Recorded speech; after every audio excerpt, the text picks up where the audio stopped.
Hello dear friends, कैसे हैं आप सभी लोग। तो दोस्तों, आप सभी को मेरा प्यार भरा नमस्कार। आज मैं हाजिर हूँ आप लोगों के सामने एक से बढ़ के एक बहुत ही यूनिक और यूजफुल टिप्स, जिससे कि आपको हर रोज़ के काम में को आसान बनाएगा और आपका समय भी बचेगा और आप पैसे भी बचा सकते हैं। और एक से बढ़ के एक इसलिए मैं बोल रही हूँ क्योंकि जो टिप आज मैं आप लोगों के साथ शेयर कर रही हूँ आपके हर रोज़ काम आने वाली है।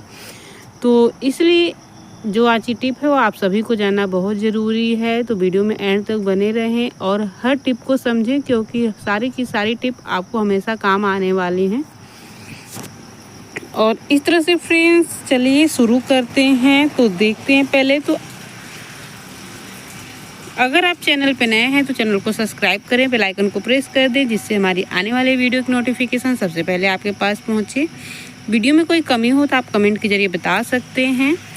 तो पहली टिप यहाँ पे है फ्रेंड्स, हमारी प्याज को लेकर के। अक्सर क्या होता है कि हरा प्याज खाना सभी को पसंद होता है, पर क्या होता है कि जैसे भी हम प्याज को कट करते हैं तो बहुत दिक्कत आती है इसको कट करने में, खास करके इसका जो जड़ वाला पार्ट है वो। और इस तरह से काटते वक्त लगते हैं फिसलने। जब इसके पत्तियों को हम काटते हैं तो इसमें से एक अलग ही तरह का लिक्विड पदार्थ निकलता है, जिससे काटने में बहुत दिक्कत होती है और ये बार बार फिसल करके इधर उधर चली जाती हैं, जिससे कि डर रहता है हाथों के कटने का, या फिर आंखों में पानी आने लगता है इससे, या फिर अच्छे से कट नहीं पाता। तो इसके लिए बहुत अच्छा सा सॉल्यूशन हम आपके सामने लेके आए हैं, जो कि आप सभी को बहुत ही यूजफुल लगने वाला है और काम के साथ साथ आप इसे जल्दी से काम करके टाइम भी बचा सकते हैं। तो सबसे पहले आपको करना क्या है, इस तरह से जितने प्याज को आपको कट करना है इस तरह से आप सेट कर लीजिए और उसमें एक रबर बैंड लगा दीजिए। अब ये हो जाएगा अच्छे से सेट, और सेट होने के बाद ये आप देख सकते हैं। अब आराम से आप इसे जितना बारीक, मोटा, पतला जैसे चाहें आप इसे आराम से कट कर सकते हैं। और ये देखिए बिल्कुल आसानी से ये कट जाता है, थोड़ी सी भी दिक्कत परेशानी नहीं होती है। और तो और इसकी खास बात ये है कि जितना समय में आप पहले कट कर रहे थे हरे प्याज को, उससे कम समय लगेगा और सारा का सारा बहुत ही अच्छे से कट के तैयार हो जाएगा। और कटने के बाद ये जो रबर बैंड है आप इसे निकाल के साइड रख दीजिए और इस तरह से आप सारे प्याज को कट कर सकते हैं। जितना चाहे उतना आप इस तरह से आसानी से काट लेंगे, ना तो आपके हाथों में से प्याज फिसलेगा और ना ही आपको कोई दिक्कत होने वाली है। और ये देखिए कितना बारीक बारीक हमने कट करके इसे रेडी कर लिया है। तो उम्मीद है कि ये आपको बहुत यूज़फुल लगा होगा। बढ़ते हैं नेक्स्ट टिप की तरफ। तो जो हमारी दूसरी टिप है फ्रेंड्स, वो भी आपको बहुत काम आने वाली है और अक्सर ये ग्लास को लेकर के है। चाहे स्टील का ग्लास हो, कांच का गिलास हो, हम सभी के घरों में यूज होता ही रहता है। तो सबसे बड़ी प्रॉब्लम क्या फेस करनी पड़ती है गिलास को लेकर के, जब कभी अगर ज़्यादा गिलास की ज़रूरत नहीं हो तो हम उसे एक पे एक ऐसे करके एडजस्ट कर देते हैं और इसे हम रख देते हैं कहीं इकट्ठा, कहीं भी स्टोर कर देते हैं। फिर जब ज़रूरत पड़ती है तो हम इसे लेते हैं यूज़ के लिए। तो क्या होता है कि अक्सर इसमें एयर भर जाती है। एयर भरने के कारण ये जो है आपस में चिपक जाती हैं और ये जल्दी निकलती नहीं है, बहुत मेहनत मशक्क़त करनी पड़ती है। तो इसके लिए हम बहुत ही एक आसान सा तरीका आपके साथ शेयर कर रहे हैं, जिसे आप इस तरह से करने के बाद अगर सालों तक इसे यूज नहीं करेंगे ना, तब भी आपको ये प्रॉब्लम फेस नहीं करनी पड़ेगी। तो इसमें करना क्या है कि ये इस तरह का आप रबड़ ले लीजिए। ऐसा सभी के घर में मिल जाएगा। अक्सर मिठाई वगैरह जब हमारे पास आता है तो हम इसे फेंक देते हैं, पर आप इसे फेंके नहीं, बहुत ही यूजफुल ये रबड़ है। तो इस तरह से आप इसके गिलास को इस तरह से रबड़ को सेट कर दीजिए और सेट करने के बाद इस तरह से आप इस तरह से एक के ऊपर एक रख दीजिए। इससे क्या होगा कि इसमें जो हवा अगर जाएगी वो आसानी से बाहर आ भी जाएगी और इसमें एयर नहीं भरेगा। और आपका जो गिलास है सालों तक अगर आप यूज नहीं करते तब भी ये जैसे चाहेंगे वैसे फटाफट से निकल भी जाएगा और हमें कोई प्रॉब्लम फेस नहीं करनी पड़ेगी। तो इस तरह से आप सेम प्रोसेस गिलास, मतलब जो स्टील का गिलास है उस पर भी कर सकते हैं, कांच का गिलास है उस पर भी कर सकते हैं। और आपका इससे समय भी बचने वाला है और आप टेंशन फ्री भी रहेंगे। वरना जब हवा भर जाती है तो बहुत सारी मुश्किलों का सामना करना पड़ता है इसे निकालने के लिए। उम्मीद है बहुत अच्छा लगा आपको ये टिप। तो बढ़ते हैं नेक्स्ट टिप की तरफ। टिप नंबर 3 है यहाँ पे फ्रेंड्स हमारा, इस तरह से कॉम्प्लान को लेकर के या फिर हॉर्लिक्स वगैरह बच्चे हैं तो पीते रहते हैं। तो कभी कभी क्या होता है कि बच्चे पीते पीते जब ऊब जाते हैं तो इसे पीना पसंद नहीं करते और अक्सर रखे रखे ये ख़राब हो जाता है कभी कभी, या फिर कभी फेंकना भी पड़ जाता है। तो इतने महंगे पैसे लगा के आप सामान लाओ फिर फेंको, अच्छा नहीं लगता। तो इसके लिए क्या करना है कि जब हम इसे खोल देते हैं तो इसमें एक अलग तरह की सिलन आ जाती है। और इससे बचने के लिए, जैसे बच्चों का मन उब जाता है तो 2-4-10 दिन उसे पीना पसंद नहीं करते, लेकिन फिर बाद में तो पियेंगे ही, ऐसा तो है नहीं कि पियेंगे नहीं। तो इस बीच आप क्या करें कि जब इसे खोलने में इसमें हवा लगती है तो इसमें सिलन आ जाती है और ये ख़राब होने लगता है। तो उसके लिए आप क्या करें कि इस तरह से एक पेपर ले लीजिए और इसमें थोड़े से चावल के दाने इस तरह से आप पैक करके इसमें डाल दीजिए। पेपर की जगह पे आप कपड़ा भी ले सकते हैं, कोई भाई कॉटन का कपड़ा लेके उसमें थोड़े से चावल को इस तरह से पोटली बना करके और इस तरह से अंदर डिप कर दीजिए इससे क्या होगा कि इसका जितना मॉइस्चर निकलेगा वो सारा चावल ऑब्जॉर्ब कर लेगा। अगर आप पेपर ले रहे हैं तो कोशिश यही करें कि पेपर हल्का हो, अदरवाइज आप कपड़ा ले सकते हैं। हमने यहाँ पे बटर पेपर का यूज़ किया हुआ था। और इस तरह से आप इसे एयर टाइट कंटेनर में या फिर इसी तरह से भी इसके ढक्कन अगर अच्छे हैं तो बंद करके छोड़ दीजिए। 2 से ढाई महीने तक भी ये ख़राब नहीं होगा और जब चाहें आप इसे आराम से यूज कर सकते हैं। तो आई होप कि आपको अच्छा लगा होगा। बढ़ते हैं नेक्स्ट टिप की तरफ। तो नेक्स्ट टिप है फ्रेंड्स हमारा यहाँ पे मिक्सर जार के ढक्कन को लेकर के। अक्सर क्या होता है कि जब कुछ समय हम यूज कर लेते हैं तो इसके ढक्कन का जो रबड़ होता है ये ख़राब हो जाता है और इसके बाद तो फिर वही प्रॉब्लम फेस करनी पड़ती है। ये जब भी जार पे लगाओ फ्री हो जाता है, जल्दी जल्दी निकल जाता है। और कुछ भी पीसने बैठो तो अगर ड्राई चीज़ पीस रहे हैं आप तब तो कोई दिक्कत नहीं है, आप थोड़ा सा प्रेशर दे के पीस सकते हैं। लेकिन अगर कोई लिक्विड चीज़ अगर आप पीस रहे हैं या फिर कोई शेक वगैरह बना रहे हैं तो सारा जो है उफन के बाहर आ जाता है। तो इसके लिए आप इस तरह से मिठाई वाला रबड़ ले लीजिए 2 से 3 और आप इसे इस पर अच्छे से सेट कर दीजिए। ज़्यादा नहीं चाहिए, बस 2 से 3 बहुत ही हो गए।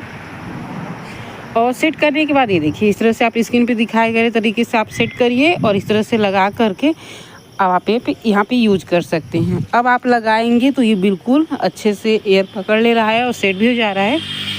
अब आप चाहे ड्राई चीज़ पीसिए या फिर लिक्विड पीसिए, कोई टेंशन नहीं है और आराम से आपका ये जो है ढक्कन सही हो गया, बगैर खर्च बगैर मेहनत के। समय भी बचा, आपके पैसे भी नहीं लगे। तो ऐसी जानकारियाँ तो हमें जाननी ही चाहिए और आराम से टेंशन फ्री होकर के अब आप इस जार को यूज कर सकते हैं। तो बढ़ते हैं नेक्स्ट टिप की तरफ। नेक्स्ट टिप फ्रेंड्स हमारा यहाँ पे है टमाटर को लेकर के, जो कि ये भी सभी की समस्या है। जब हम कभी सलाद वगैरह काटते हैं तो क्या होता है कि कभी कभी अगर 3-4 दिन पुराना टमाटर हो या 5 दिन भी पुराना हो तो अब जब इसका हम सैलेड बनाते हैं तो ये सही से कटता नहीं है। इसका सारा जूस जो है बाहर निकल जाता है और ये पिचका सा एकदम अजीब तरह का हो जाता है, जिससे देखने में अच्छा नहीं लगता। और जो चीज़ देखने में अच्छा ना लगे उसे तो लोग खाना भी पसंद नहीं करते। तो इसके लिए आपको करना क्या है कि जब भी आप सैलेड वगैरह बनाएं तो टमाटर को 30 मिनट के लिए फ्रिज में रख दें। 30 मिनट के लिए जब आप टमाटर को फ्रिज में रख देंगे, 30 मिनट बाद आप निकालेंगे तो ये अच्छे से सेट हो जाएगा। और इसके बाद अब आप इसे देख सकते हैं 30 मिनट बाद हमने इसे फ्रिज से निकाल लिया है और यहाँ पे अब हम इसकी कटिंग करेंगे। तो ये देखिए बिल्कुल आसानी से ये कट भी हो जाएगा और बिल्कुल इसका जो शेप है बिल्कुल परफेक्ट आएगा, ना तो पिचकेगा ना तो ये दिखने में ख़राब लगेगा। और तो जिसके ज़्यादा से ज़्यादा जूस वेस्ट जा रहे थे उतने सारे जूस वेस्ट भी नहीं जाएंगे और आपका ये सैलेड बिल्कुल परफेक्ट लुक में बनके तैयार हो जाएगा। तो जब भी आप सैलेड बनाएं तो याद रखें आधे घंटे पहले आप इसे फ्रिज में रखें फिर कटिंग करें। तो आई होप कि आपको अच्छा लगा होगा। बढ़ते हैं नेक्स्ट टिप की तरफ। तो ये भी सारे लोगों की समस्या है, जो लेडीज़ हो या जेंट्स हो, सभी के लिए जो कुकिंग से रिलेटेड हैं। तो अक्सर क्या होता है कि चाकू हम सभी यूज़ करते हैं और कुछ समय यूज़ करने के बाद इसकी धारियाँ ख़त्म हो जाती हैं। फिर हम वेट करते रहते हैं, कोई मार्केट जाएगा तो इसमें धार लगवाएगा, उसमें बहुत समय वेस्ट जाता है, पैसे भी जाते हैं। तो इसके लिए बहुत ही आसान सा तरीका है। इस तरह से आप कोई चीनी मिट्टी का कप ले लीजिए, प्लेट ले लीजिए, आप सभी के घर में मिल ही जाएगा। इसे उल्टा करिए और इस तरह से इसे लगातार 15 से 20 मिनट तक 20 सेकेंड तक एक साइड और 15 से 20 सेकेंड तक दूसरे साइड, इस तरह से करके आप इसे इस तरह से कर लीजिए। इसके बाद आप देखेंगे तो कमाल ही हो जाएगा। यहाँ पे आपके नाइफ में बहुत अच्छी सी धार लग के तैयार हो जाएगी। और ये आप देख सकते हैं, मैं आपको दिखाने की कोशिश कर रही हूँ। ये देखिए, ये देखिए, इसकी चमक आप देख रहे हैं। ये बहुत अच्छी सी धार तैयार हो चुकी है। और देखिए, बगैर मेहनत बगैर खर्च के अब आप इससे कुछ भी कट करिए, बहुत ही आसानी से कट हो जाएगा। और ये आप देख सकते हैं कितनी आसानी से कट गया। और पहले आपने देखा कितनी बार हमें चाकू अप डाउन करने के बाद भी नहीं कट रहा था। तो इस तरह से देखिए, मैं और कट के दिखाती हूँ। तो ये देखिए, सारे के सारे पीसेस बिल्कुल नीट एंड क्लीन निकल रहे हैं। इसके मतलब है कि हमारा जो चाकू का धार है वो बिल्कुल परफेक्ट सेट हुआ है। तो इस तरह से आप भी घर पे छोटी मोटी कामों को कर लिया करिए। इससे क्या होगा कि आपका समय भी बचेगा, पैसे भी कम लगेंगे।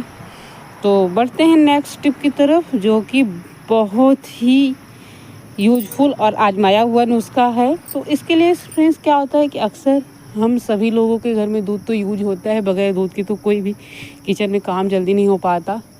चाहे बच्चे हो बड़े हो, सभी को दूध इम्पॉर्टेंट होता है। और हमारे हेल्थ के लिए कितना अच्छा है ये तो आप लोगों को क्या बताना। तो अक्सर क्या होता है कि एक ही फ्लेवर का दूध पी के हम बोर हो जाते हैं और बच्चे भी पीना पसंद नहीं करते हैं। तो थोड़ा सा इसका फ्लेवर चेंज करने के लिए आप क्या करें, इस तरह से यहाँ पे ले लें मिट्टी का दिया और इसे आप जब दूध उबालें तो उसमें डाल दें। आप 1 2 3 जैसे कि आपको ज़्यादा फ्लेवर चाहिए, अगर कुल्हड़ वाली तो आप 2 डाल सकते हो, 3 डाल सकते हो, इससे ज़्यादा नहीं डालना। और इस तरह से दूध में हमने इसे ट्रांसफ़र कर देना है। इसके बाद हम क्या करेंगे, दूध को अच्छे से उबालेंगे। तो दूध को हमें कम से कम 3 से 4 बार उबाल आने तक इसे उबालना है, जिससे कि जो कुल्हड़ का टेस्ट है वो दूध में आ जाए। और ये देखिए, दूध हमारा अच्छे से उबल रहा है, इसमें सौंधी सौंधी सी खुशबू भी आ रही है। और इस तरह से हमने इसे चलाते हुए उबाल लेना है। और यहाँ पे आप देख सकते हैं दूध हमारा अच्छे से रेडी हो चुका है। अब फ्रेंड्स, इस दूध से आप क्या करें कि दही जमाएं, चाय बनाएं या फिर ऐसे भी पीने को दें। आपको बिल्कुल विलेज लाइफ वाली जो कुल्हड़ वाली चाय होती है या फिर मिट्टी वाली जो दही होती है मटके वाली, वो फीलिंग आने वाली है। और आप इसे एंजॉय कर सकते हैं और जिसे भी पिलाएंगे वो खुश होकर पिएगा भी। तो इसके चाय भी कुल्हड़ वाली टेस्ट देने वाली है। अगर आप चाहें तो इसे डायरेक्ट दूध भी पिला सकते हैं। बहुत ही सौंधी सौंधी सी खुशबू वाला दूध बन के तैयार हो जाता है। तो इस तरह से फ्रेंड्स आप इसे यूज करें, चाहे चाय बनाएं, दही बनाएं, दूध बनाएं या फिर खीर बनाएं, वो तो और भी टेस्टी बनती है। तो आपके ऊपर डिपेंड करता है कि आप कैसे इसे यूज करने वाले हैं। तो फ्रेंड्स, आज का वीडियो आपको कैसा लगा कमेंट करके ज़रूर बताइएगा। वीडियो में कोई कमी हो तो वो भी आप हमें कमेंट के जरिए बता सकते हैं। मैं बार बार रिक्वेस्ट करती हूँ, जिसे मैं सुधारने की पूरी कोशिश करूँगी। और आप ये वीडियो कहाँ से देख रहे हैं ये भी कमेंट करके बताइएगा, हमें खुशी होती है। और हमारा मोटिवेशन बढ़ाने के लिए वीडियो को लाइक ज़रूर करें। आपका कीमती समय देने के लिए दोस्तों बहुत बहुत धन्यवाद। मिलते हैं नेक्स्ट वीडियो में, तब तक के लिए स्वस्थ रहें, मस्त रहें। बाय बाय, नमस्कार।